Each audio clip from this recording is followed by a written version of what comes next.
Lanjut, 41. Di balik pintu, Sapira menyandarkan tubuhnya dan melotot turun ke lantai. Ia menangis tertahan dengan membekap mulutnya agar suara tangisnya tidak sampai terdengar hingga keluar. Ia merasa berdosa karena sudah bersikap kasar dan menjawab kata-kata suami yang seharusnya dia hormati.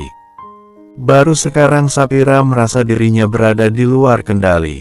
Hanya demi mengikuti alur yang dibuat oleh Jovan dengan penyamarannya, Sapira pun berlakon layaknya saudari ipar bagi Jovan. Gadis itu tergugu, menyesali ketidakberdayaannya untuk mencegah apa yang sudah terjadi. Teringat pada pesan emas sesaat sebelum ia meninggalkan rumah. Tetaplah menjadi istri yang baik, yang patuh dan menghormati suamimu. Terima segala kekurangannya, usahakan untuk menasihati dirinya. Jika tidak bisa, cukuplah kamu yang berusaha mengubah dirimu sendiri dan lapangkan dadamu untuk menerimanya dengan sepenuh hati. Seharusnya Sapira sudah sampai rumah sejak tadi, hanya saja karena di jalan ia harus membantu seorang wanita asing yang nyasar, jadinya ia terlambat sampai rumah. Wanita yang terlihat turun dari taksi itu tampak kebingungan dan celingukan di jalan. Melihat itu Sapira bergegas menghampiri dan berusaha membantunya. Meski tidak berpendidikan tinggi, Sapira cukup cerdas untuk mengerti maksud yang disampaikan oleh wanita itu dalam bahasa Inggris. Ia baru datang dari negaranya dan hanya beberapa minggu saja di Indonesia karena mengunjungi sang suami yang memiliki usaha di Indonesia. Saat bahan-bahan di kulkas habis, wanita itu nekat pergi keluar untuk berbelanja. Ternyata wanita itu punya penyakit Alzheimer yang membuatnya mudah lupa dan tidak tahu jalan pulang. Ia jadi linglung dan tidak tahu arah. Beruntung Sapira tahu siapa yang harus dihubungi ketika bertemu dengan orang asing yang tersesat. Suami si wanita yang merasa berterima kasih atas bantuan Sapira menahannya beberapa saat untuk makan malam bersama mereka. Itulah kenapa Sapira sampai melewatkan makan malam bersama keluarga Mahendra di rumah. Asteris. Di dalam kamarnya sendiri Jovan mengacak-acak rambut karena frustasi setelah melihat sikap Sapira terhadapannya. Gadis lemah lembut itu mengapa begitu keras ketika berhadapan dengannya. Dia masih belum merasa puas bicara, dan gadis itu sudah masuk ke dalam kamar bahkan menutup dan mengunci pintu dari dalam. Lelah mondar-mandir tidak keruan dalam kegalauan, membuatnya tidak bisa tidur dan akhirnya memilih membuka lemari untuk memeriksa atribut penyamaran yang sudah tidak disentuhnya selama 2 hari ini. Apakah aku harus melakukan ini lagi? Aku pikir aku bisa tenang setelah dia bermalam di kamarku kemarin malam, nyatanya ini membuat rumit dan semakin kacau. Jovan menimang wig dan pakaian kebesaran yang biasa dia kenakan ketika menjadi Andrian. Mematut diri di depan cermin dengan sosok yang berbeda, Jovan meneguk ludahnya berkali-kali. Ia bahkan harus melakukan peran ini demi bisa mendengar Sapira berbicara dengan lemah lembut terhadapnya. Setelah siap dengan penyamarannya, Jovan mengambil kunci cadangan untuk kamar Sapira. Jantungnya berdegup-degup. Ia bertingkah seolah seperti seorang pencuri yang takut ketahuan. Di atas tempat tidur, ia melihat gadis itu tengah berbaring dalam kondisi seperti yang bisanya Jovan lihat jika mereka tidur bersama.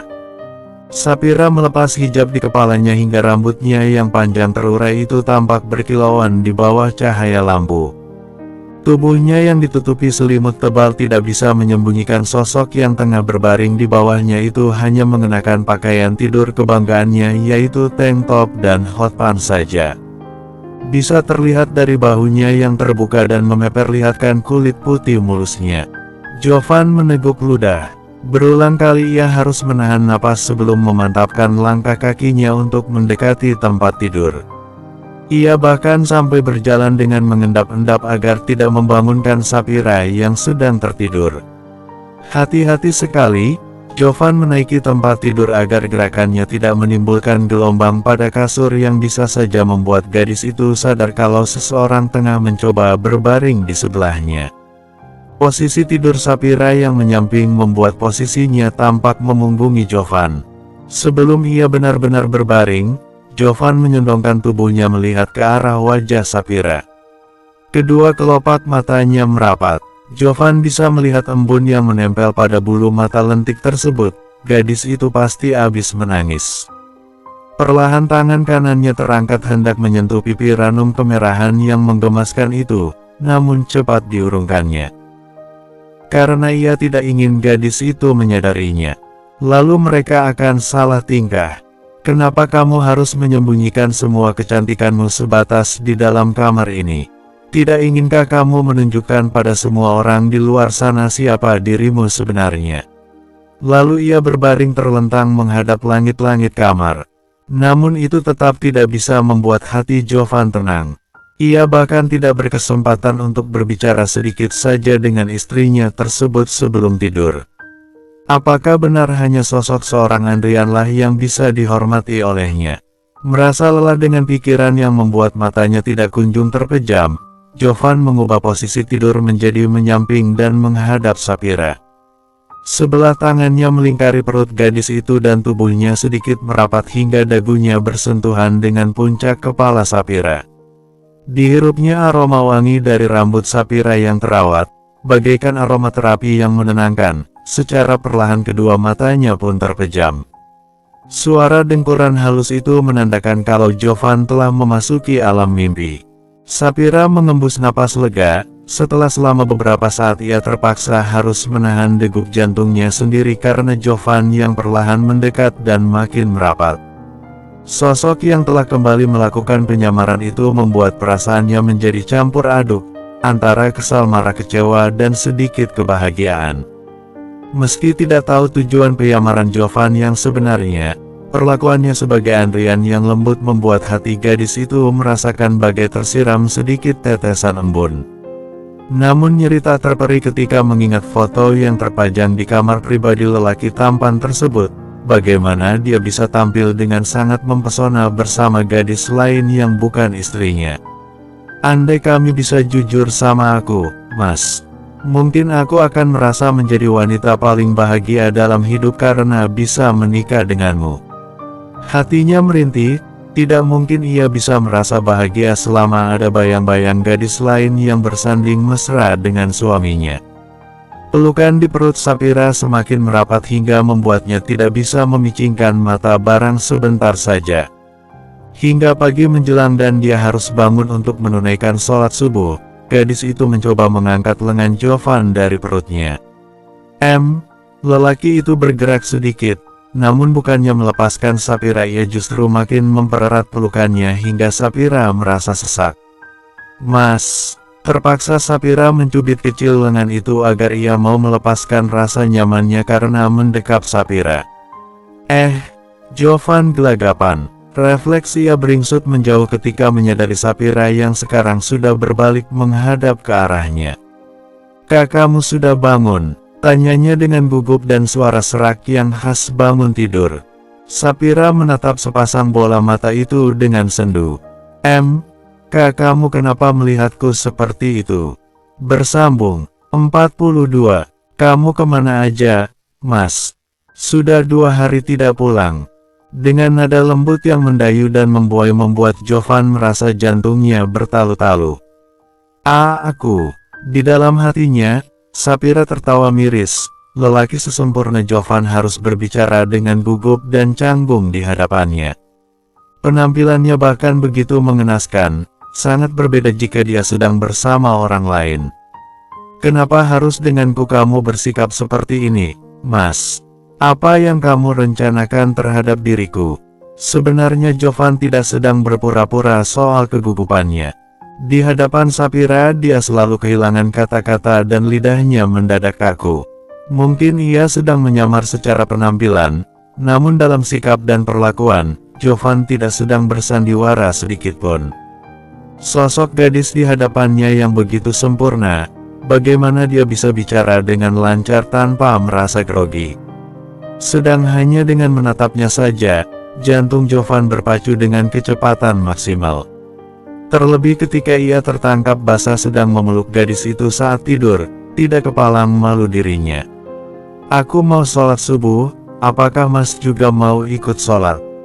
Aku." Sapira tersenyum. Percuma ia meminta lelaki itu untuk bisa berubah menjadi lebih baik, jika di hadapan Sapira saja dia sengaja menjadi begitu buruknya. Dia dengan sukarela mengubah image dirinya di hadapan Sapira. Gadis itu memang sudah tidak bisa berharap lebih padanya. Lelaki pemabuk itu pastilah juga tidak memahami agama dengan baik sehingga ia bebas bermesraan dengan gadis lain yang bukan mahramnya. Begitulah yang ada dalam pikiran Sapira saat ini. Sepasang kaki jenjang itu turun dari atas tempat tidur. Mata Jovan sampai melotot ketika tubuh indah Sapira keluar dari balik selimut dan berdiri tegak di sisi tempat tidur. Kulit pahanya yang putih bersih dan sepasang betis indah membuat pagi ini menjadi terasa begitu panas bagi Jovan. Lekukan indah yang mempesona itu benar-benar telah membuat sesuatu menggelegak di dalam jiwanya. Ia sangat ingin untuk bangun dan merengkuh tubuh itu dari belakang. Namun nyalinya tidak sekuat naluri kelakiannya. Entah mengapa di hadapan Sapira, Jovan benar-benar menjadi seorang Andrian yang culun dan tidak berani berbuat gelemen. Gadis itu melangkah menuju kamar mandi untuk membersihkan diri dan mengambil wudhu. Baru setelahnya ia kembali untuk membentangkan sajadah dan mengenakan mukena. Jovan diam-diam melirik dan memperhatikan bagaimana wajah putih bersih itu berkilauan tersiram air wudhu. Glek, mengapa ia makin terlihat cantik ketika sedang beribadah? Gerakan-gerakan tubuhnya terlihat sangat indah. Jovan belum pernah melihatnya selama ini.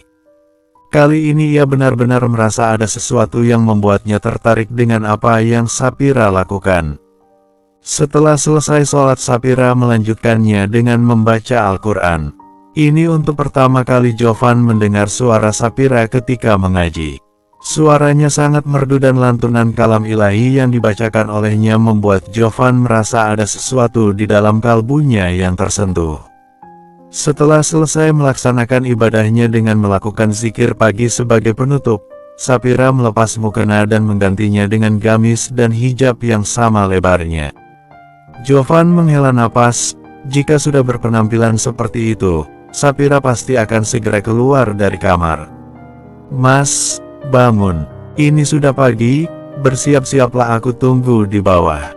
Gadis itu mengguncang-guncang bahu Jovan yang pura-pura tertidur. Setelah puas memperhatikan apa yang Sapira lakukan, lelaki itu cepat-cepat memejamkan mata ketika Sapira berbalik menghadap ke arahnya. Jovan menggeliat dengan merentangkan kedua tangannya, lalu ketika melihat wajah Sapira yang begitu dekat dengannya ia pun menggeragap. "Kak, kamu mau apa?" Sapira mendesah. Andai bukan karena dia juga sedang masuk dalam permainan suaminya, maka ia pasti akan sangat kesal sekali melihat kegugupan yang dibuat-buat seperti itu. "Aku membangunkanmu, Mas. Ini sudah pagi," ujarnya seraya tersenyum manis. Jovan merasa seolah dirinya ikut tersedot ke dalam cekungan kecil yang dalam di kedua sisi Sapira. Senyumannya sangat manis dan menggoda. Jika dirinya sedang dalam wujud seorang Jovan, pastilah ia akan menyambar dengan cepat bibir merah delima yang penuh berisi di hadapannya tersebut.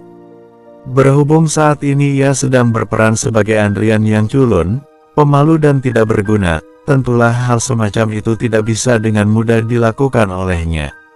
"Aku turun duluan," ujar Sapira sambil melangkah menjauh dari tempat tidur, meninggalkan Jovan yang masih terperangah. "Huff, sia-sia sekali aku jadi lelaki," gumamnya seraya bangun dan bergegas lari ke kamar mandi untuk menuntaskan apa yang tidak tersalurkan. Sapira melangkah menuju dapur dan melupakan sejenak mengenai kelakuan Jovan yang aneh dengan peran gandanya.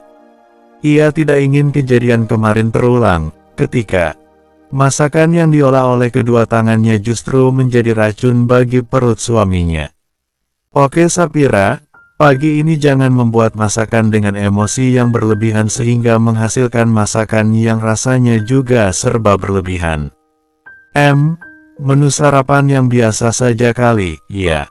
Nasi goreng." Setelah mengarahkan dirinya sendiri, Sapira mulai bergerak dengan cekatan menggunakan peralatan dapur dan mengolah bahan yang seadanya. Baru saja ia akan meletakkan wajan ke atas kompor, Sandra datang memasuki dapur. "Tinggalkan dapur," ujarnya dengan angkuh. Sapira menelan selai. Untuk pertama kali ia bertemu dengan mama mertuanya di dapur sepagi ini.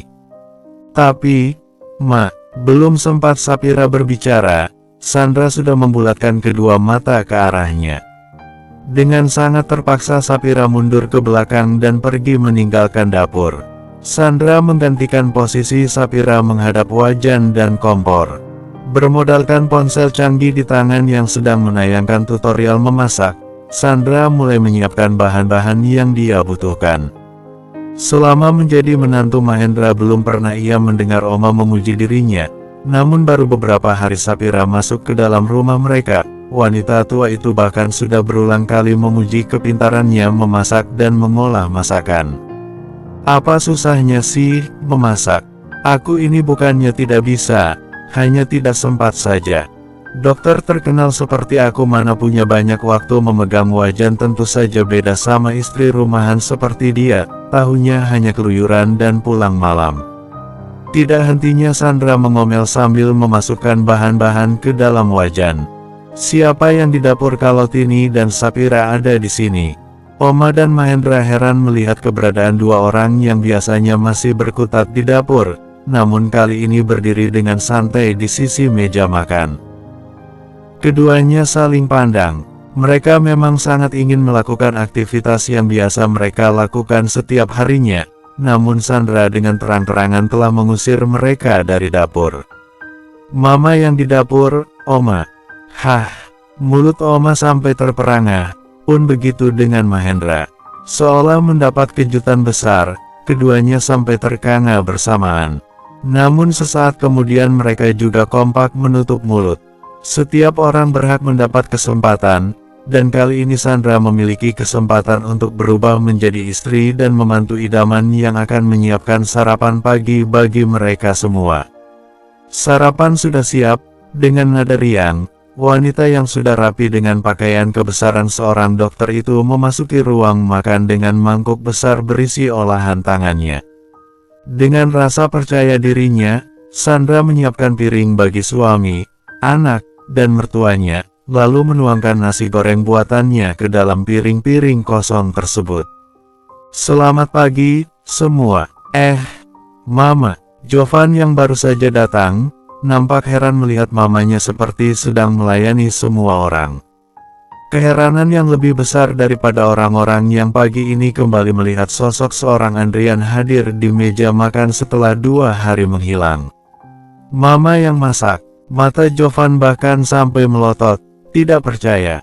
Bersambung, 43. Dengan senyuman bangga Sandra menyajikan nasi goreng ke dalam masing-masing piring, lalu meletakkannya ke hadapan Oma, Mahendra dan putranya. Ayo, dimakan. Walaupun mama ini orang yang sibuk dan punya pekerjaan bagus, bukan berarti mama nggak bisa masak. Sedangkan mereka yang pintar masak, belum tentu bisa menghasilkan uang banyak kayak mama, ucap Sandra dengan nada menyindir dan melirik ke arah Sapira yang hanya bisa menunduk. Harus diakui olehnya Sandra memang memiliki kualitas sebagai seorang istri dan menantu idaman. Jika dibolehkan, Sapira sebenarnya juga ingin bisa bekerja seperti dulu lagi, namun kata emas orang istri yang baik tugasnya adalah melayani kebutuhan suami. Lagi pula pekerjaan Sapira bukanlah yang memiliki penghasilan besar seperti yang Sandra katakan. Baru saja memasukkan satu suapan ke dalam mulutnya, Jovan sudah merasakan sensasi yang luar biasa menyengat. Sepertinya Sandra terlalu banyak memasukkan bawang putih dan garam pada nasi gorengnya. Bagaimana? Enak kan? Bola mata wanita itu berbinar. Oma mengangkat kepalanya untuk menatap wajah menantu yang sudah berusaha keras untuk menyenangkan hatinya. Walaupun ia merasa makanan itu akan menjadi racun dalam tubuhnya akibat pemakaian garam yang terlalu berlebihan, Oma memaksa diri untuk tersenyum. Mami senang, akhirnya kamu mau memasak untuk kami.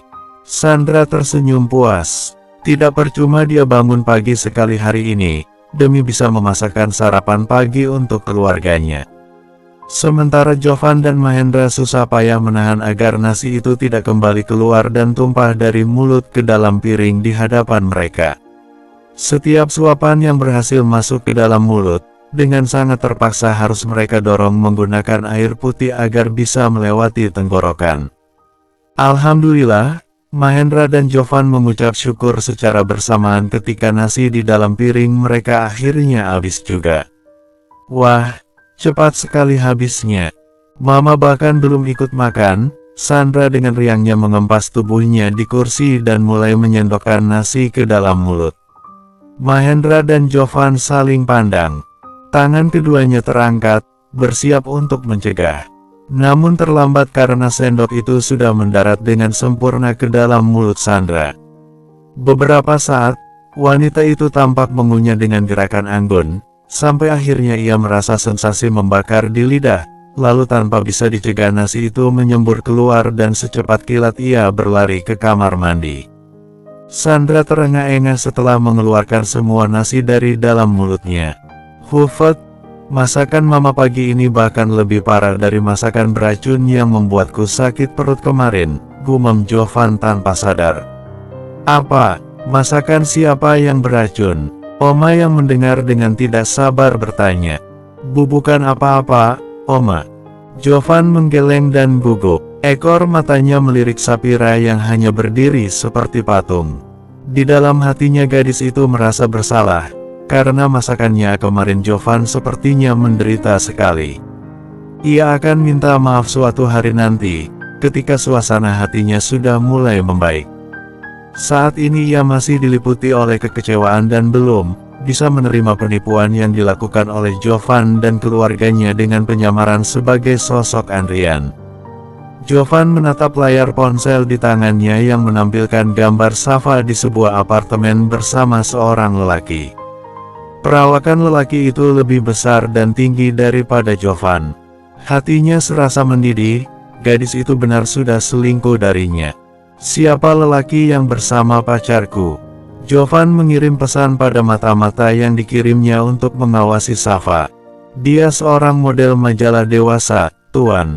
Dek, tidak salah lagi, setelah pemotretan hari itu Safa perlahan berubah.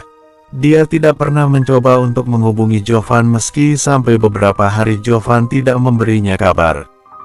Dia sudah tidak membutuhkan aku karena sekarang ada lelaki lain di hatinya. Dasar pengkhianat. Geramnya dalam hati. Jovan meminta orang utusannya untuk mencari tahu lebih jauh mengenai lelaki tersebut. Namun jawaban darinya membuat Jovan semakin geram. Berdalih keuangan yang mulai menipis menghambat ruang geraknya untuk mengejar informasi soal selingkuhan Safa. Kode keras bagi Jovan kalau orang bayaran tersebut membutuhkan tambahan uang. Meletakkan ponsel di tangannya, Jovan mengacak-acak rambut karena merasa frustasi. Dari mana lagi dia bisa mendapatkan uang? Bayaran kemarin saja adalah hasil pinjaman dari teman. Apakah ia harus kembali merayu papa untuk mengembalikan kartu ATM miliknya? Aset berhargamu adalah Mr. Smith. Kalau kamu bisa meyakinkan beliau untuk menandatangani kerjasama dengan perusahaan kita, maka semua hak milikmu yang papa sita akan segera papa kembalikan. Tegas Mahendra ketika Jovan mengeluhkan soal keuangannya. Hufet, bagaimana aku bisa meyakinkan lelaki kulit hitam itu, jika papa saja tidak bisa? Dia pasti sudah kecewa sekali karena keterlambatanku waktu itu. Hampir semua orang tahu seperti apa pribadi Mr. Smith yang disiplin. Doa tidak suka membuang-buang waktu untuk hal percuma. Tapi hati itu, ketika Jovan sedang ke rumah Safa, lelaki asing itu harus menunggu di ruang meeting selama beberapa waktu. Sampai akhirnya Mahendra berinisiatif untuk menggantikan Jovan, namun terlambat. Lelaki itu sudah tidak menaruh kepercayaan kepada perusahaan Mahendra. Terakhir kali Jovan dengar Mr. Smith mulai berpaling pada perusahaan kompetitor Mahendra Group dan itu merupakan ancaman besar bagi perusahaan mereka. Bagaimana kalau kita melakukan pendekatan secara pribadi, Pak? Jovan memberi ide. Mahendra mengernyit. Pendekatan secara pribadi. Apa kamu mulai berpikir untuk menjadi menantu bagi Mr. Smith? Papa dengar putrinya itu sangat seksi dengan bibir tebalnya. Mahendra terkekeh. Jovan memberengut. Keseriusan Jovan menawarkan solusi untuk mendekati Mer. Smith ditanggapi dengan candaan oleh papanya. Siapa tidak tahu putrinya Mer Smith yang warna kulitnya eksotis itu. Cukup menarik andai saja isu soal gadis itu yang hyper dalam aktivitas di ranjang membuat Jovan harus menyerah. Tuh, kamu mulai menghayalkan tentang dia. Mahendra semakin menjadi tawanya. Sepertinya lelaki itu hanya akan tertawa ketika puas membuat Jovan terpojok. Jovan serius, Pak, kita bisa melakukan pendekatan dengan Mer Smith dengan mengundang mereka makan malam di rumah kita. Kalau tidak salah dengar istrinya baru datang dari luar, Mama bisa ikut berperan dalam mensukseskan pendekatan kita. Mama itu orang medis, yang Jovan dengar, istrinya Mer Smith punya masalah kesehatan yang serius. Jovan menjelaskan dengan panjang lebar. Mahendra manggut-manggut. Sepertinya ide Jovan memang perlu dipertimbangkan. Tidak salah memang dia menyekolahkan putranya itu sampai ke negeri seberang. Kecuali dalam satu hal, putranya itu memang payah. Masalah percintaan yang membuatnya bisa melalaikan pekerjaan seperti kemarin. Baiklah, kamu bicara sama mama kamu untuk pulang lebih cepat malam ini. Papa sendiri yang akan mengundang Mer Smith, ucap Mahendra kemudian dengan nada yakin. Malam ini juga, Pak. Jovan terkejut. Reaksi papanya lebih cepat dari perkiraan. Iya, malam ini. Dalam hati, Jovan bersorak girang. Akhirnya kesempatannya untuk mendapatkan kembali hak miliknya akan segera terwujud. Ia harus memastikan kalau pendekatan secara pribadi seperti ini pasti akan berhasil. Bersambung 44. Benarkah ini kediaman Tuan Mahendra? Seorang lelaki muda muncul ketika Sapira membuka pintu di hadapannya. Ya, benar. Ada yang bisa dibantu. Saya Chef Juno. Tadi Nyonya Mahendra meminta saya untuk datang kemari. Sapira mengamati sosok yang berdiri di hadapannya itu. Terlihat bersih dan rapi, juga gagah. Ia baru ingat kalau pernah melihatnya beberapa kali muncul di televisi. Mama mertuanya bahkan secara khusus telah mendatangkan chef terkenal itu ke rumah mereka. Apakah ini karena kejadian tadi pagi? Sapira pikir Sandra merasa malu karena tadi pagi telah gagal membuatkan sarapan yang enak untuk keluarganya. Ia sendiri bahkan sampai memuntahkan kembali nasi goreng tersebut ke toilet. Siapa? Oma yang menyadari kalau rumah mereka kedatangan tamu gegas keluar untuk melihat. Dan ketika berhadapan dengan lelaki muda yang tersenyum ramah, wanita tua itu terpekik kaget. Astaga, Chef Juno! Matanya melotot dan kedua tangannya membekap mulut seolah mendapat kejutan besar. Selamat sore, Nyonya. Sapanya dengan ramah. Ini, siapa yang undang Anda datang kemari? Pasti di rumah ini ada yang tahu kalau saya sangat mengidolakan Anda. Oma benar Benir tampak senang mendapat kejutan kedatangan chef ke rumah mereka. Saya diundang oleh Nyonya Sandra, beliau meminta saya menyiapkan makan malam. Oma tertegun. Yang ada di dalam pikirannya saat ini Sandra menantunya itu pasti merasa bersalah karena sudah gagal menyiapkan sarapan tadi pagi. Lalu ia dengan sengaja mengirim Chef Juno untuk menebus rasa bersalahnya tersebut. Setidaknya menantuku itu masih berusaha untuk menyenangkan perasaanku. Aku akan sangat berterima kasih padanya nanti, bisik Oma dalam hati. Wajahnya berbinar bahagia. Dengan sigap ia membawa lelaki muda itu untuk masuk dan mengantarkannya menuju dapur. Oma bahkan meminta izin untuk melihat bagaimana Chef Juno memasak secara langsung di depan matanya. Wanita tua itu benar-benar senang karena bisa bertemu dengan seorang idola. Uang Bu Sandra memang banyak, tanpa harus menghabiskan uang keluarga Mahendra dia bisa memberi kejutan besar pada Oma dengan mendatangkan chef idolanya. Big Tini ikut berkomentar.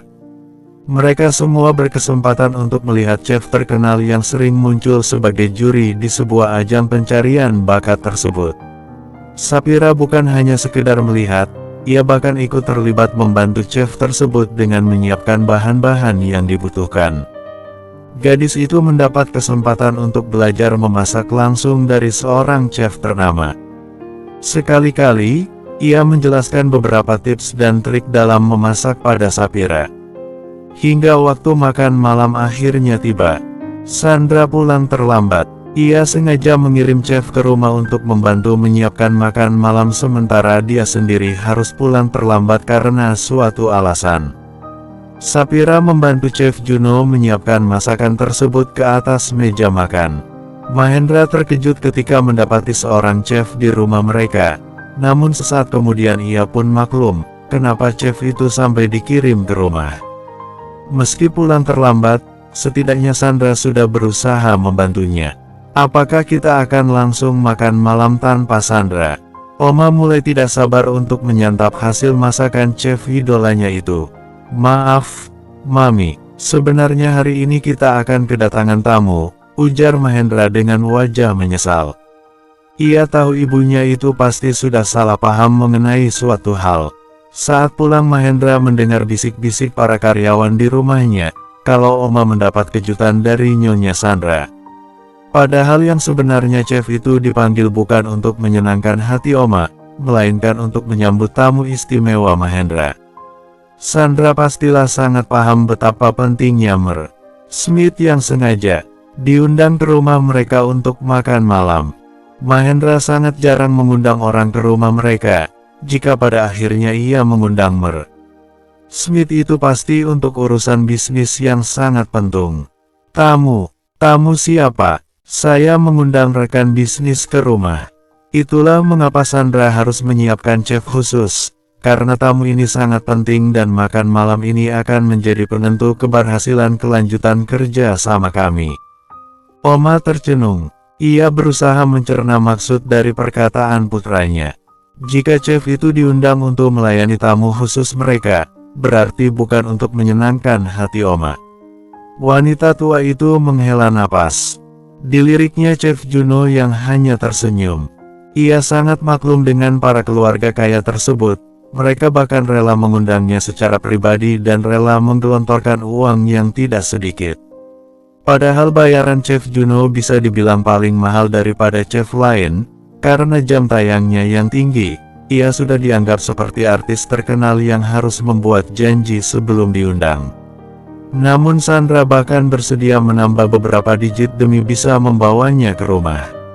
Ah, tidak apa-apa. Untuk siapapun Chef Juno diundang, yang penting saya juga kebagian senang bisa ketemu sama idola, ujarnya seraya tertawa. Sapira bahkan mendapatkan manfaatnya, bisa belajar memasak langsung dari Chef Juno, lanjutnya sambil menoleh ke arah Sapira yang hanya tersenyum. Jovan yang mendengar itu spontan melirik ke arah Sapira dan Juno secara bergantian. Dia bisa tersenyum manis seperti itu di hadapan lelaki lain. Keterlaluan, awas saja kamu nanti, hatinya menggeram. Ia sudah tidak sabar untuk makan malam itu segera berakhir, agar ia bisa mengubah penampilannya dan menarik gadis itu ke kamar.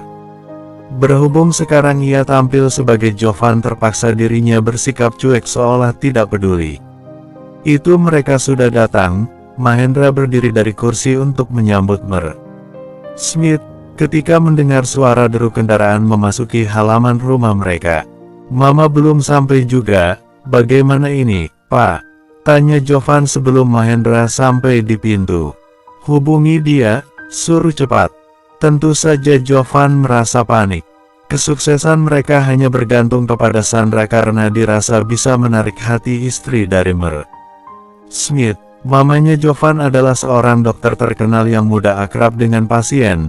Ia pasti akan sangat mudah dekat dengan wanita asing yang memiliki masalah kesehatan itu. Nomor yang Anda tuju sedang tidak aktif. Kali ini Jovan benar-benar panik. Dia bisa membayangkan suasana makan malam yang beku, karena pembahasan mereka seputar pekerjaan hanyalah bahasan baku, sedangkan seharusnya mereka bisa bersantai jika Sandra bisa melakukan pendekatan dengan istri Mer. Smith, mari masuk, dan silahkan duduk. Mahendra langsung membawa sepasang suami istri itu menuju meja makan. Lelaki yang bertubuh tinggi besar dengan kulit cenderung gelap itu melangkah dengan kaku. Dia memang bukan tipe orang yang suka berbasa-basi dan suka buang waktu. Berhubung Mahendra mengundang mereka untuk makan malam bersama, maka ia pun harus segera menuju meja makan saja tanpa banyak bicara. Dengan menggandeng istrinya yang berusaha untuk tersenyum dan menyamai keramahan tuan rumah, ia menarik sebuah kursi untuk istrinya itu.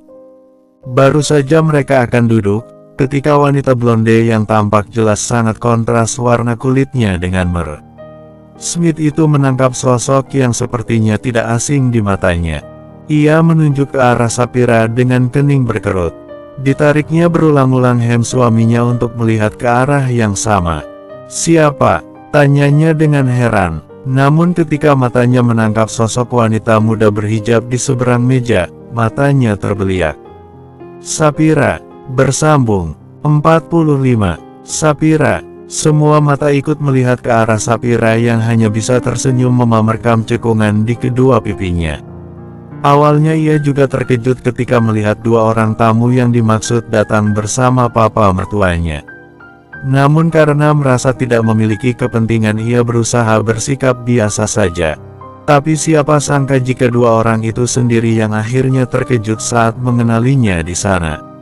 "Selamat malam, Nyonya," sapanya kemudian karena sudah ketahuan. Smith menoleh ke arah Mahendra. "Sapira ini anggota keluarga Anda." Mahendra tersenyum saat mengetahui sepertinya tamunya itu senang bisa bertemu Sapira. Ia merasa makan malam mereka akan sedikit mencair karena keberadaan menantunya tersebut. "Dia menantu saya, Tuan," Mahendra menjawab dengan nada bangga. Hati Sapira terenyuh mendengarnya. Selama ini ia mengira keluarga kaya itu akan malu mengakuinya sebagai menantu. Tapi malam ini pikiran buruk itu pun terjawab. Di hadapan tamu pentingnya, Mahendra sama sekali tidak malu menyebutnya sebagai menantu. Smith melirik Jovan. "Jadi kamu sudah menikah?" tanyanya di luar dugaan. Jovan gelagapan. Sudut matanya melirik Sapira dengan salah tingkah. Bagaimana kalau gadis itu mengelak karena merasa suaminya bukanlah Jovan melainkan Andrian? Sedangkan selama ini hampir semua pengusaha tahu kalau Mahendra hanya mempunyai seorang anak lelaki. Sapira terlihat akan membuka mulut. "Iya, Tuan," Mahendra membungkamnya dengan jawaban singkat. Sebenarnya Sapira juga akan membenarkan, hanya saja ingin sedikit menggoda Jovan sepertinya menyenangkan. Ia bisa melihat wajah Jovan yang memucat ketika melihat mulutnya membuka. Namun sesaat kemudian Sapira sadar, jangan-jangan Jovan justru merasa malu untuk mengakui dirinya sebagai istri di hadapan orang lain. Perlahan ia menghela napas panjang. Semua terasa menyesakan setiap membayangkan kehadirannya di rumah ini yang hanya seperti bayangan. Ada gadis lain yang benar-benar diharapkan oleh Jovan sebagai istri. "Sapira kenapa hanya berdiri di sana? Ayo duduk di sini, istri." Smith menarik kursi di sebelahnya. Ia merasa sangat senang bisa bertemu dengan gadis baik hati tersebut. Awalnya ia pikir makan malamnya akan sangat canggung karena dia sama sekali tidak mengenal keluarga Mahendra dengan baik. Sapira tidak langsung duduk, melainkan melirik ke arah Mahendra dan Jovan. Agukan kepala mertuanya memaksa ia untuk menuruti kemauan dari tamu mereka tersebut. Makan malam itu dilakui tanpa banyak bicara. Smith benar-benar bukan tipe lelaki ramah. Ia juga tidak suka berbicara saat makan. "Saya sudah makan malam di rumah kamu, Sapira. Lain waktu kamu harus datang ke rumah kami." Wanita bernama Caroline itu menarik tangan Sapira ketika gadis itu hendak membersihkan meja dan beberes. Saat makan malam berakhir, Mahendra mengajak suami istri itu untuk berbincang di sebuah ruangan terbuka menghadap sebuah taman. Rupanya Caroline menginginkan Sapira untuk ikut bersama mereka. Mahendra merasa sangat terbantu dengan adanya Sapira. Yang ia khawatirkan istri dari tamunya itu akan merasa sendirian karena tidak adanya Sandra. Nyatanya sekarang ia punya teman bicara. Sapira dan wanita itu duduk di kursi berbeda. Mahendra, Smith serta Jovan di kursi yang lain pula. Dua perempuan itu pasti punya bahasan sendiri dan sepertinya perbincangan mereka juga menarik, karena terlihat diiringi oleh tawa. Meski duduk di hadapan Mahendra dan Jovan, Smith justru tidak melepaskan pandangan dari istrinya. Pria asing itu terlihat sangat menyayangi istrinya. Mereka terlihat akrab, ujar Mahendra memecah keheningan. Rasanya aneh jika ia harus menjadi penonton bagi menantunya dan istri sang tamu sementara istrinya sendiri entah ada di mana. Smith menoleh. Ya, Sapira itu gadis baik. Jovan yang sedang memeriksa ponsel spontan mengangkat kepala. Smith lebih tertarik membahas istrinya. Ia bahkan bisa menyebut nama Sapira dengan sangat lancar. Apakah Anda sudah lama mengenal menantu saya? Mahendra pun merasa penasaran. Bagaimana Smith yang kaku itu terlihat sangat santai jika bicara mengenai Sapira. Smith tergelak. Belum lama, baru kemarin. Tapi rasanya kami sudah mengenalnya selama bertahun-tahun. Apa? Baru kemarin? Jovan tidak bisa menyembunyikan rasa terkejutnya hingga ia berseru kaget.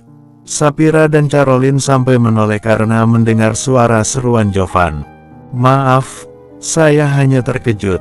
Setahu saya dia jarang keluar rumah, ujar Jovan dengan nada menyesal karena suaranya yang sedikit keras mungkin saja mengganggu. Smith mentap Jovan cukup lama. Kamu sangat beruntung karena bisa menikah dengannya. Dia itu baik dan peduli dengan orang lain meskipun tidak dikenalnya. Jovan tertegun. Pria asing itu terang-terangan telah memuji istrinya berkali-kali di depan matanya. Apakah dia tertarik pada Sapira karena istrinya sendiri mulai menua? Kemarin istrinya saya tersesat. Di saat yang sama Sapira sedang lewat, hanya dengan melihat istri saya yang kebingungan. Ia langsung turun dari taksi dan membantunya. Berkat dia saya bisa bertemu dengan istri saya kembali. Bayangkan saja kalau tidak ada orang sebaik Sapira. Mahendra mendengarkan dengan seksama. Smith sampai panjang lebar menceritakan soal menantunya padahal ia terkenal paling irit sekaligus pelit dalam bicara. Itulah kenapa sampai saat ini Mahendra tidak berhasil untuk mengajaknya tanda tangan kerjasama. Jovan sendiri mulai mengerti apa yang membuat Sapira sampai pulang terlambat kemarin malam. Rupanya ia sedang membantu istrinya Smith, istri saya itu menderita Alzheimer. Sewaktu-waktu dia bisa seperti orang linglung bahkan sampai tidak tahu arah jalan pulang. Itulah kenapa saya sangat berterima kasih pada Sapira yang sudah membantunya untuk bisa pulang kembali ke rumah. Mahendra menghela napas. Dia sendiri baru menyadari betapa baiknya menantunya tersebut. Tidak seperti yang selalu Sandra pikirkan tentangnya yang mau menikahi Jovan hanya karena uang. Ekor matanya melirik Jovan yang hanya termangu di tempat duduknya. Kemarin kami sempat makan malam bersama, tapi sepertinya istri saya masih merasa kurang. Untuk itu lain kali saya akan mengundang kalian ke rumah kami, Smith terkekeh. Kebahagiaan sang istri yang tampak bercanda dengan Sapira sepertinya menular padanya. Untuk pertama kali Mahendra melihatnya menampakkan barisan giginya yang putih dan berjajar rapi itu. Dengan senang hati, sahut Mahendra senang. Smith memutar tubuhnya hingga posisinya menjadi berbalik menghadap Mahendra dan Jovan. Istri saya itu akan lama tinggal di sini. Dan saya harap selama di sini Sapira bisa menjadi teman yang baik untuknya. Dia tidak akan kesepian lagi di rumah. Putri kami sama sekali tidak bisa diandalkan. Meski tinggal di kota yang sama di negara ini, ia jarang pulang. Raut wajah Smith berubah ketika ia mulai membicarakan soal putrinya. Mahendra hanya diam. Kalau soal anak dia tidak bisa berkata apapun. Karena kebanyakan anak memang tidak sesuai dengan yang orang tua harapkan. Sama halnya dengan Jovan yang seringkali mengecewakan dirinya. Oh, ya, saya pernah menerima tawaran kerja sama dengan perusahaan Anda bukan? Kalau diizinkan malam ini saya ingin membacanya kembali. Mahendra dan Jovan saling pandang. Jantung keduanya pun berdebar-debar, menuju detik yang paling mereka tunggu. Hahaha, tentu saja saya tidak hanya sekedar membacanya. Saya akan sekalian tanda tangan. Bersambung. 46. Mahendra menyandarkan tubuhnya di kursi teras dengan lega setelah mengantar tamu penting mereka hingga ke depan pintu mobil. Jovan pun begitu, dia merasa sangat senang karena sebentar lagi semua miliknya yang sekarang sedang disita oleh Mahendra akan kembali ke tangannya. Bertepatan dengan itu sebuah mobil lain memasuki halaman, siapapun tahu kalau itu adalah mobilnya Sandra. Napas lega itu berganti menjadi helaan yang berat. Sandra baru kembali setelah makan malam berakhir bahkan sampai 1 jam lebih. Entah apa yang dilakukan Waniramta itu di luar sana, karena jam kerjanya sendiri sudah berakhir sejak sore. Mahendra tahu semua jadwal pekerjaan Sandra, harusnya hari ini ia bisa pulang cepat. Karena itulah ia berani menawarkan makan malam pada Smith. Namun tanpa jawaban dan alasan yang jelas, Sandra baru pulang sekarang. Bagaimana, Pak? Tanyanya langsung begitu ia menjejakkan kaki ke lantai teras. Mahendra mengamati istrinya itu sejenak, percuma juga dia marah, karena wanita itu bahkan tidak merasa bersalah. Itulah kenapa selama ini Mahendra terkesan tidak pernah memberinya peringatan. Baginya itu hanya akan membuang energi dengan percuma saja. Sandra sama sekali tidak akan pernah berubah. Alhamdulillah, sukses. Smith langsung menandatangani kerja sama perusahaan. Mahendra menjawab dengan datar, tanpa ekspresi kegembiraan seperti yang tadi ia tunjukkan ketika hanya sedang bersama Jovan. Senyum di bibir Sandra perlahan merekah. Tidak percuma aku mengeluarkan uang banyak untuk membayar Chef Juno. Dia pasti sudah mengenyangkan perut Smith dan istrinya hingga mereka sangat senang dan mau tanda tangan, ujarnya dengan bangga. Mahendra dan Jovan saling pandang. Mereka bahkan tidak mendengar sekalipun Smith memuji hasil masakan Chef Juno, melainkan hanya memuji kebaikan hati istrinya Jovan alias Sapira. Sepertinya mama salah paham, balas Jovan dengan setengah mengejek. Kening Sandra berkerut. Salah paham, Smith mau tanda tangan kerjasama berkat Sapira. Wanita yang tampak sudah mengganti pakaian kerjanya sebelum pulang ke rumah itu, terlihat melongo. Kenapa dengan gadis itu? Bagaimana mungkin bisa gara-gara dia? Cibirnya tidak percaya. Ia yang sudah mengeluarkan banyak uang, mengapa harus Sapira yang mendapatkan pujian? Sandra sepertinya lupa bahwa tidak semua hal bisa dibayar dengan uang. Smith mengenal Sapira dan istrinya menyukai menantu kita itu. Melihat istrinya bahagia, Smith rela melakukan apa saja. Mahendra yang menjawab. Menantu yang selalu diejek oleh Sandra itu adalah orang yang mendapat pujian dari orang lain bahkan dianggap sebagai malaikat penyelamat. Bola matanya berputar malas mendengar Mahendra kembali menyebut keunggulan Sapira di hadapannya.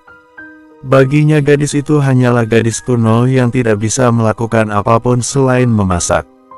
Tahu apa dia soal bahasa asing? Kamu juga harus berterima kasih sama istrimu itu, Joe. Mungkin sekarang saatnya kamu mengakui siapa kamu itu yang sebenarnya. Jangan buat dia menunggu terlalu lama dengan penyamaranmu yang konyol itu. Mahendra menasihati Jovan agar putranya itu segera mengakhiri sandiwaranya yang berperan ganda. Jovan menarik napas. Dia justru mulai khawatir kalau sampai semua terungkap. Bagaimana jika Sapira akan semakin membencinya? Gadis itu bahkan bersikap ketus di hadapannya jika ia berpenampilan sebagai Jovan. Saatnya kamu membangun rumah tangga yang sakinah bersama Sapira, lupakan Safa. Mendengar nama Safa disebut, Jovan langsung teringat dengan orang bayaran yang minta tambahan uang. Pak, akhirnya Smith sudah menandatangani perjanjian kerjasama.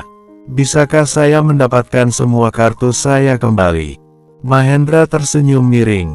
Kalau sudah berhubungan dengan Safa pastilah Jovan teringat dengan uang-uangnya. Kapankah putranya itu akan sadar kalau Safa hanya mencintai uangnya dan tidak bersungguh-sungguh menjalin hubungan dengannya? Kamu bisa mendapatkannya semua kembali, Tapi kamu harus ingat kalau semua kerja sama ini berhasil berkat Sapphira. Jadi, berterima kasihlah padanya. Separuh dari isi kartu itu adalah milik Sapphira, bukan milik Safa. Tajam sekali lidah Mahendra jika itu sudah menyangkut soal menantu kesayangannya. Oke, Pak. Jovan memasuki rumah dengan jantung berdebar. Sebelum ia mengubah penampilannya menjadi Andrian, ia ingin memastikan satu hal kepada Sapphira. Ikut aku. Jovan menarik lengan Sapphira yang sedang membersihkan dapur dan membawanya ke suatu tempat yang gelap. Didorongnya tubuh gadis itu hingga ia bersandar di dinding, sementara Jovan mengungkung tubuhnya dengan kedua tangan diletakkan di kanan dan kiri Sapphira, menempel pada tembok. Lepaskan saya. Sapphira merasa gugup. Tidak peduli di hadapannya itu adalah suaminya sendiri. Jika ia dibawa ke situasi seperti sekarang dirinya tidak bisa menerima. Jovan mendekatkan wajahnya ke wajah Sapphira, namun dengan cepat gadis itu berpaling, hingga hidung Jovan menabrak sebelah pipinya. Jantung gadis itu berpacu cepat, darahnya berdesir. Dengan sekuat tenaga ia berusaha melepaskan diri. Dia tidak mau ada yang melihat posisi mereka sekarang. Itu memalukan. Lepas, atau akan aku adukan pada suamiku Andrian, ujarnya dengan asal. Senjata terbaiknya adalah membalikkan keadaan sesuai dengan sandiwara Jovan. Musuh lelaki itu adalah dirinya sendiri. Perlahan tangannya terlepas turun dan kungkungannya mengendur. Sapphira bisa pergi dan lari begitu saja jika dia ingin. Namun mata suaminya yang berubah sendu membuatnya merasa penasaran. Dia bisa menerima sosok Andrian, tapi tidak bisa menerima diriku yang sebenarnya. Apakah dia benar-benar akan pergi kalau aku mengatakan kebenaran kalau Andrian dan aku adalah orang yang sama? Tatapan matanya tepat menatap bola mata Sapphira.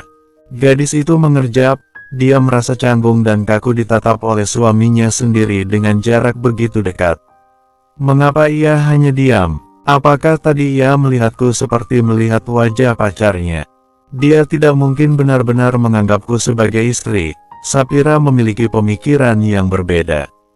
Awas! Sapphira mendorong tubuh Jovan dari hadapannya. Dia lelah menunggu lelaki itu menganggap dan memperlakukannya sebagai seorang istri.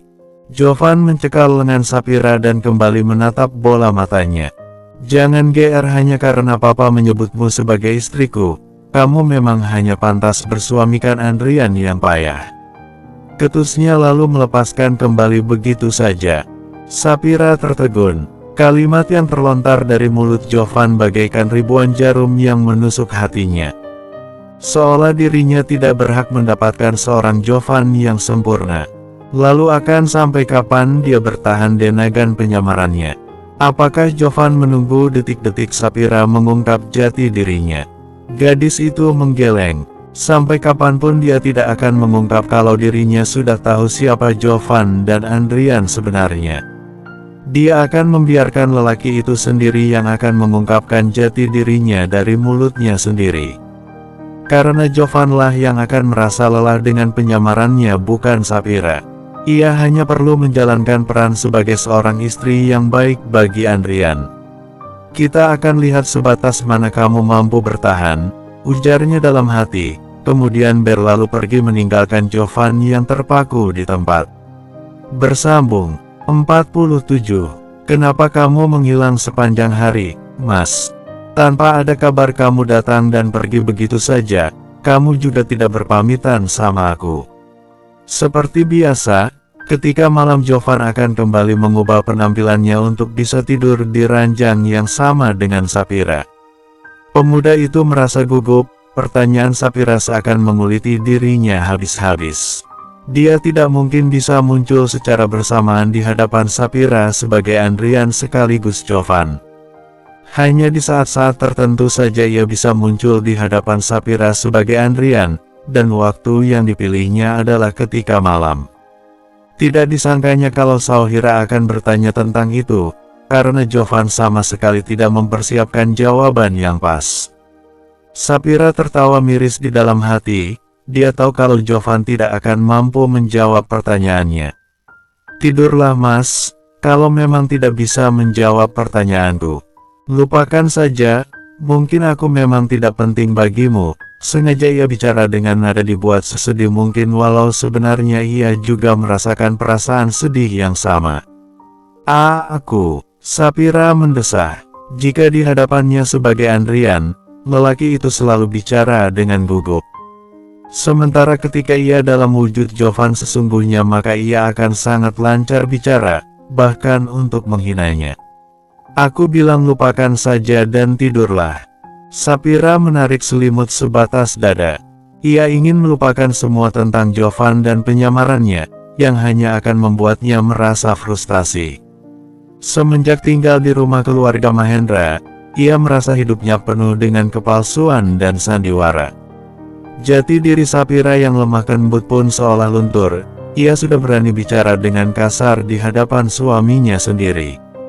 Sama sekali bukan Sapira. Maafkan aku, Mas, lirihnya dalam hati. Di belakang punggungnya diam-diam Jovan memperhatikan. Apakah gadis itu sudah tidur atau belum? Seakan ada magnet yang membuat tangannya seolah ingin selalu naik ke atas tubuh Sapira dan melingkar di sana. Jovan tidak bisa tidur sebelum melakukan itu.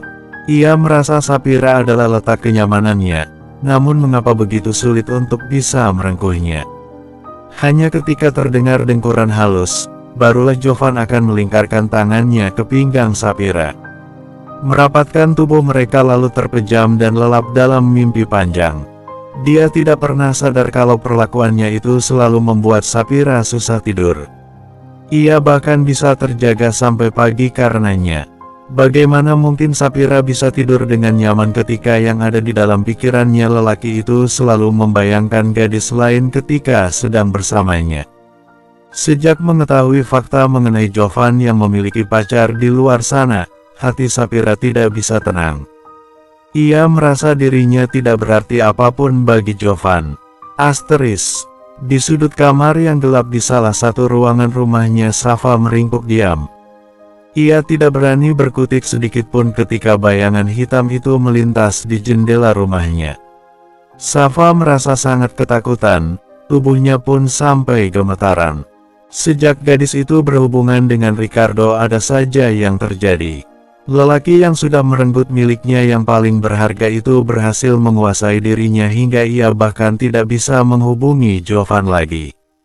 Ricardo yang ternyata belum puas hanya dengan sekali menyentuh tubuhnya memanfaatkan rekaman video panas mereka untuk selalu mengancam Safa. Sejak malam itu mereka sudah tidak terhitung kali bermalam bersama. Safa merasa hidupnya hancur. Ia tidak memiliki daya apapun untuk lepas dari model majalah dewasa tersebut. Lelaki itu ternyata adalah seorang hyper yang tidak pernah puas dan Safa adalah salah seorang pelampiasan. Tolong hentikan ini, Rick. Aku tidak mungkin selalu melakukannya denganmu. Aku sudah punya pacar, ujarnya suatu ketika saat mereka sudah selesai melakukannya. Lelaki itu tertawa terbahak-bahak. Aku tidak melarangmu berpacaran Safa. Kamu boleh melanjutkan hubunganmu dengannya namun jika aku memintamu datang, kamu jangan pernah menolak. Bagaimana mungkin Safa bisa berhubungan dengan dua orang lelaki sekaligus? Apalagi Ricardo selalu meninggalkan jejak di tubuhnya setiap kali mereka berhubungan. Jovan bukan lelaki bodoh yang selalu bisa ia kelabui. Sewaktu-waktu dia akan tahu juga. Itulah mengapa Safa tidak pernah menghubungi Jovan, karena hampir setiap malamnya Ricardo selalu memintanya datang, atau ia akan menyebarkan video panas mereka di internet. Safa tidak ingin karirnya hancur. Ia juga tidak mau kedua orang tuanya menanggung malu, belum lagi hubungannya dengan Jovan bisa saja berakhir karenanya. Kadang ia berharap bisa mengambil ponsel milik Ricardo secara diam-diam dan menghapus semua jejak yang ia simpan, nyatanya itu tidak pernah berhasil. Setelah semua yang ia alami bersama Ricardo, sekarang ia merasa dirinya diintai oleh seseorang. Hampir setiap waktu ia merasa ada sepasang mata yang mengintai gerak-geriknya, seperti malam ini. Ketika Safa baru saja pulang dari syuting sinetron, ia merasa diikuti oleh seseorang. Hampir saja kunci rumahnya terjatuh karena tangannya gemetaran. Saat ia berhasil membuka pintu, Safa langsung buru-buru masuk ke dalam rumah dan menguncinya. Namun bayangan hitam yang terus melintas bolak-balik di depan jendela kamarnya Tiu tentu saja menambah rasa takutnya. Safa sampai mematikan lampu kamar dan duduk meringkuk di sudut. Untuk meraih ponselnya saja dia sudah tidak mampu. Tubuhnya bergetar hebat setiap kali mendengar suara derap sepatu yang melangkah. "Lucy, di mana kamu? Tolong aku." Di dalam hatinya ia hanya bisa memanggil nama Lucy, berharap sahabatnya itu akan datang. Hanya dia yang bisa diandalkan sekarang ini, setelah Jovan seolah juga mulai menghilang. Mengingat Jovan, gadis itu merasa bersalah sekaligus sedih. Meskipun ia telah mengkhianati Jovan, ia tidak pernah berharap lelaki itu akan meninggalkan dirinya. Apalagi kalau Jovan sampai memilih untuk bertahan dengan istrinya itu. Dengan menahan napas dan berusaha tidak menimbulkan suara apapun, Safa merangkak mendekati tempat tidur. Di sanalah dia melempar ponsel di tangannya tadi sesaat setelah mematikan lampu kamar. Ia takut suara ponsel itu akan membuat orang di depan jendela itu mengetahui keberadaannya. Namun sekarang ia butuh ponsel untuk menelepon seseorang. Tidak. Minimal ia bisa mengirim pesan untuk meminta bantuan. Sudah hampir 10 pesan yang terkirim, tidak ada satupun yang dibalas. Gadis itu menggeram di dalam hati. "Mengapa kamu seperti ini di saat aku benar-benar butuh bantuanmu?" Ia merasa sangat kesal. Safa tidak menyerah, kali ini ia memberanikan diri untuk menelepon. Sekalipun ia harus berbicara dengan suara berbisik akan IQ lakukan asalkan orang yang dituju bisa segera datang. Terdengar nada sambung dari seberang, namun tidak kunjung mendapat jawaban.